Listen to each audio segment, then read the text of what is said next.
khutbah, inshallah, we're going to talk about a very important topic. This topic literally will influence everything from now on until the end of this earth, which is the topic of sabr, being patient. And it was inspired by what's happening in Gaza, with ikhwanana fi Gaza, and what they are facing.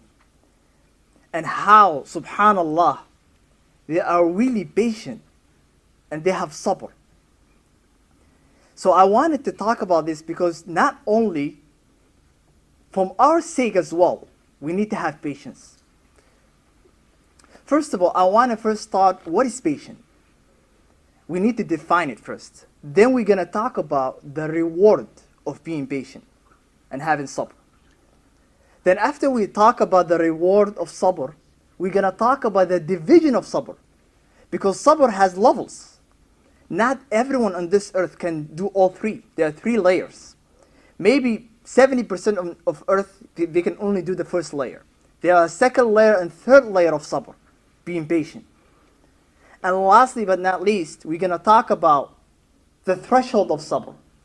Why sometimes certain individuals have a high threshold of sabr and they are really patient compared to other individuals. Is it genetic? Is it life experience? Is it how you're raised? Why some people, when things happen to them, they say Alhamdulillah. Where other people, if things happen to them, they're really stressed out. They scream, why this happened to me? And I realized why this topic is important last week when I saw in social media thousands of people from the West becoming Muslim after they witnessed what happened in Gaza. They saw how Ahl Gaza are patient and mothers have her entire children die and she says Alhamdulillah. A lot of people, they were like, what's going on? What is motivating those people? This happened to them and they say Alhamdulillah. We need to investigate this religion. And after many investigations, they became Muslim. And imagine they did not have to go to college, get a bachelor's degree in religion, discussion, anything. All they had to do is just being patient and have sabr and say Alhamdulillah. And that literally inspired a lot of people. The definition of being patient is literally means الرضا والتسليم بما قدر الله سبحانه وتعالى.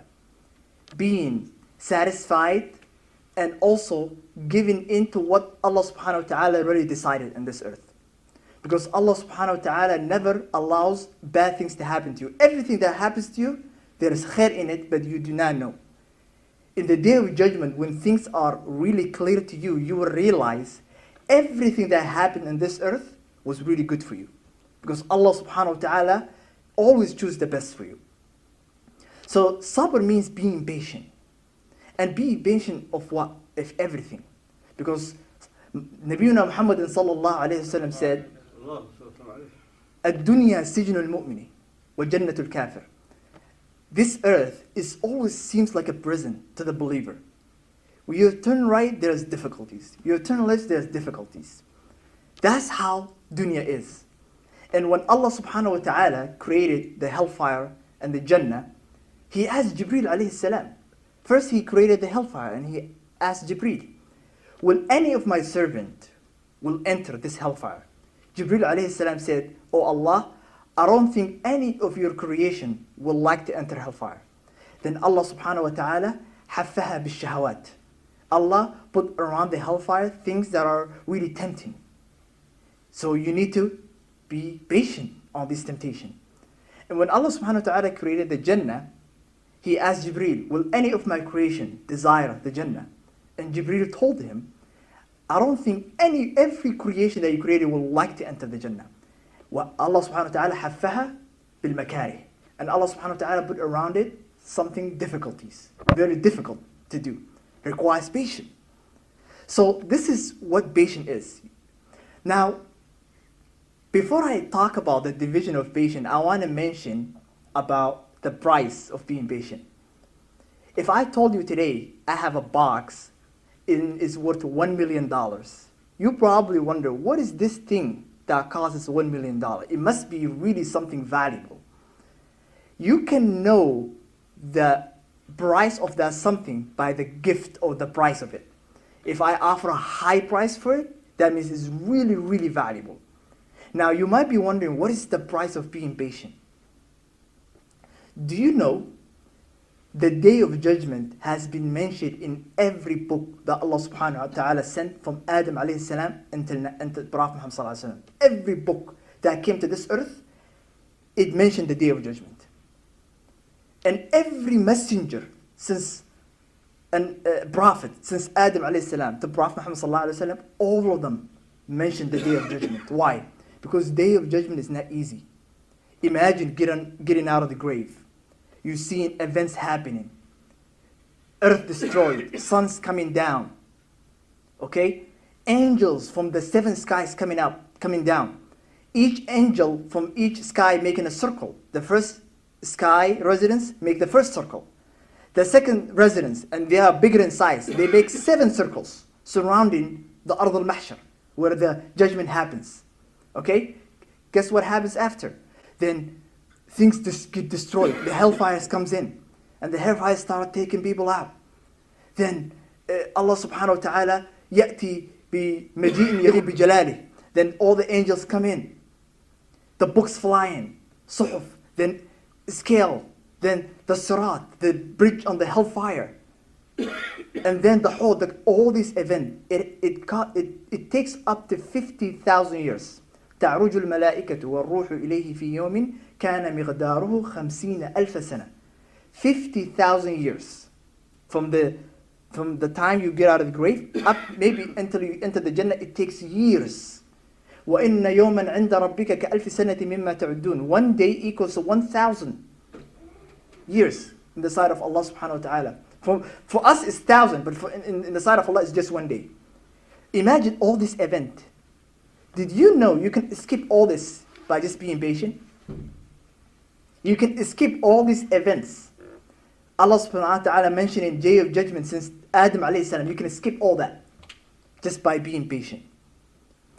It was narrated by Prophet sallallahu alayhi wa sallam that there are some group of believers, when they get out of the grave, automatically, guess what happens? Prophet sallallahu alayhi wa sallam gets to them and he takes them. It's like a shortcut. You don't have to go where everyone is going. Come this way.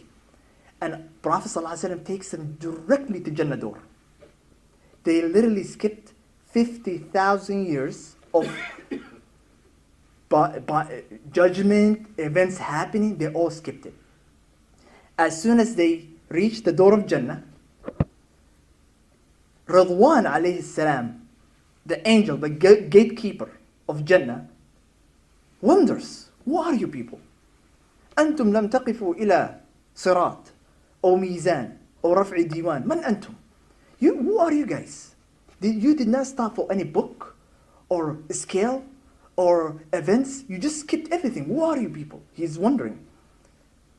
And they say, يا رضوان نحن لا نقف إلى صراط أو إلى ميزان أو إلى رفع ديوان أو ما قرأت كتاب الله. We will not stop, we will not do what everyone is doing. Do you not read the book of Allah? And he says, what is in the book of Allah? And they say, إِنَّمَا يُوَفَّ الصَّابِرُونَ أَجْرَهُمْ بِغَيْرِ حِسَابٍ. People who were patient, they get their ajr in free. No judgment. And they enter Jannah right away. So imagine the reward of being patient. Okay? So that just to show you the scale of how this is important. And also, being patient is the half of the iman. As-sabr nisful iman. That's the half of the entire iman. So the entire earth and what's in it requires sabr. That's just the definition and the reward of sabr. Now, what is the categorization of sabr? Because not everyone created equal, right? In terms of capability. Not a lot of people have that motivation, for example. So there are 3 layers of sabr. And not everyone can do all of them. Okay? The first layer is called as-sabru ala al-bala. Being patient against something out of your hands. For example, if today earthquake happened, I don't have a control over it. It was not caused by me, right? Allah subhanahu wa ta'ala decided. So that is the third layer of sabr, which is called as-sabru ala al-bala. You being patient against catastrophes or events, bankruptcy or something happened. That's out of your hand. And believe it or not, the believer and the non-believers, this one, they don't have a choice. If you live in a country where people are mixed, earthquake happened, or a war happened in Gaza, or anywhere, it's out of your hands. So that's a sabr ala al-bala. But there's something very important that a lot of people don't understand. When events like this happen, someone from your family died, for example, out of your hands, right? You have to say Alhamdulillah, because Prophet ﷺ mentioned that as soon as these events happen, you have to be thankful to Allah subhanahu wa ta'ala and say Alhamdulillah. Because if you do not, the event happened and you lose the ajr. There was one story where a woman had some of her family member die during the Prophet ﷺ. What happens is that she was crying. She was crying. And Prophet ﷺ came to her and said, احتسب الأجر عند الله. Say Alhamdulillah and احتسب الأجر. Yani Allah subhanahu wa ta'ala gives you the ajr inshallah for this event. And she did not realize it was the Prophet. She thought it was a regular guy. And she said, how do you know what I'm facing? And she kept crying. And Prophet ﷺ left her. After a while, they told her, the one you talked to was the Prophet. And she came back. She's like, Prophet, I didn't know you were the Prophet when I told you this. And he told her, the ajr is given at the beginning of sabr. Events like this, when it happens, the first instance that you do sabr at the beginning is when the ajr is rewarded. If you're not patient at the beginning, when the third al-bala happens, the sabr, the ajr is gone. So either way, the event happened, why not take the ajr for it and say Alhamdulillah, correct? So that's the third layer of sabr that everyone is faced to do. The second layer, which is a little bit difficult to do, is called as-sabru an al-ma'siyah. Being patient against haram stuff, ma'siyah, what Allah subhanahu wa ta'ala did not allow. You might be wondering, does that really require patience? Yes, it does. If you are now living in a location where you can do whatever you want, you can use your phone, go whatever you want, do whatever you want, the only thing that's stopping you that Allah subhanahu wa ta'ala is watching and you're resisting it. You're resisting it. Okay? So that requires sabr. The fact that you have temptation from left, right, but you're not doing it for the sake of Allah, that's sabr. And it's really difficult to do because the non-believers do not do it, because you have to be a Muslim to abstain from haram.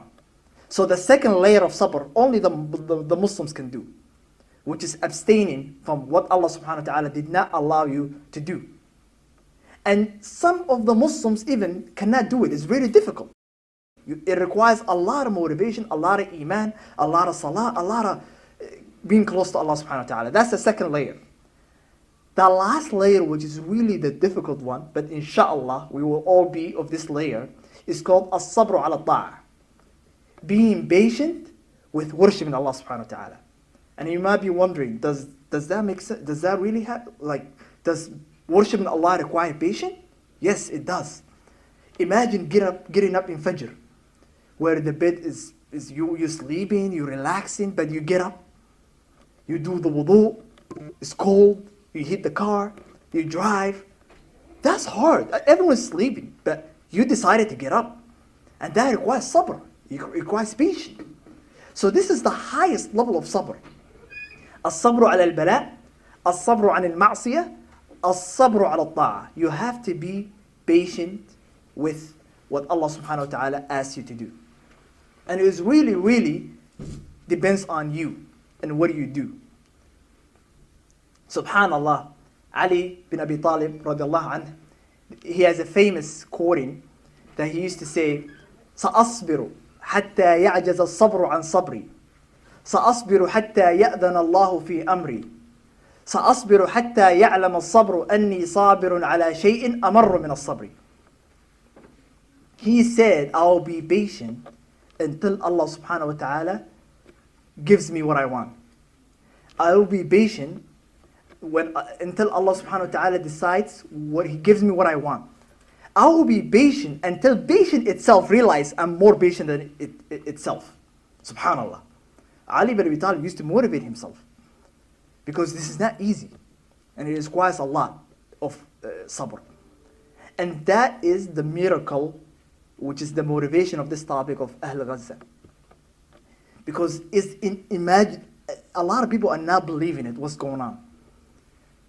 To know that the likelihood that you're going to die is very high, and you still do not want to leave for the sake of Allah, and you are doing the best that you can to save your family and your friends, and after things happen to you, you say Alhamdulillah.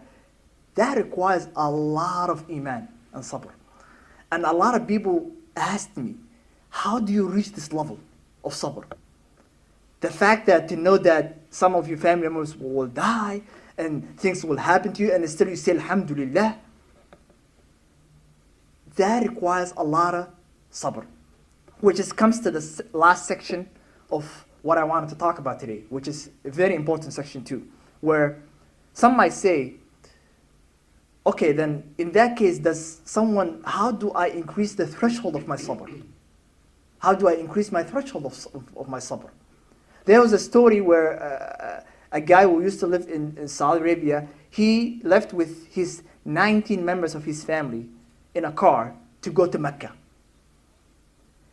As they were driving, accident happened. And they all got into car accident. They all were taken to the hospital.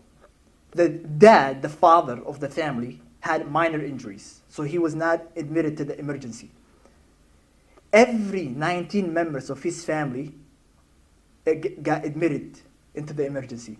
And every 5 minutes to 1 hour, a doctor or nurse comes out, says, we're sorry, you lost this person, you lost your son, you lost your wife. It kept going up to the 19th member of the family. After that happened, he drove alone to Mecca and he did sujood and he said, oh Allah, if this is khair for me and this is what you decreed, I'm happy. Alhamdulillah. And he did not cry, he did not scream. It's an amazing to have this level of iman and sabr. And the secret is that you have to save for sabr, which is something that really easy to understand and which I'll explain. Imagine if you are saving $500 every month for the next 5 years. If your car broke down, you will not be stressed out as much. Why? Because you've been saving money for every month to avoid these events. Even though it's stressful, but you'll really be relaxed compared to someone who did not save. وَلِلَّهِ الْمَثَلُ الْأَعْلَى. If you are being close to Allah subhanahu wa ta'ala and being patient every time, and doing your salah, your zakah, and everything, your bank of sabr increases. That means you can withstand more things happening to you than any other people. Why the prophets sallallahu alaihi wasallam had high level of ibtila, or Allah subhanahu wa ta'ala tested them more, because they had a lot of sabr, or a lot of iman. The more you have, the more Allah subhanahu wa ta'ala will test you. That's why even when you do sadaqah, the sadaqah is not equivalent to someone who have $1 million to someone who makes only $50,000. It's not equivalent. Because Allah subhanahu wa ta'ala tests you on your level. If your level of sabr and iman is very high, Allah subhanahu wa ta'ala will test you higher. And that's why Prophet ﷺ said, the most tested person on this earth is me. Prophet ﷺ said, because I'm the closest to Allah. Prophet ﷺ was the closest to Allah, and he was the most who got tested. And you will realize as soon as you get close to Allah more, and be patient more, and all that stuff, Allah subhanahu wa ta'ala will test you more, and it will increase your darajah. Lastly but not least, the reason why I said things that you're not aware of with Allah subhanahu wa ta'ala, in the day of judgment you will realize, oh wow, this was best for me. I didn't realize this. I was just thinking of worldly things. Sometimes, subhanAllah, Allah knows in His knowledge, previous knowledge, Allah subhanahu wa ta'ala knows you will score 50%. You need maybe 80% to enter Jannah. But you scored 50% of your salah, zakah. Allah will test you. If you are patient, you are elevated from 50% to 80% and you enter Jannah. And you will realize this after you die in the Day of Judgment. Wow, Allah tested me to increase my iman and my level in Jannah. Because my salah, my zakah, maybe I was not doing well.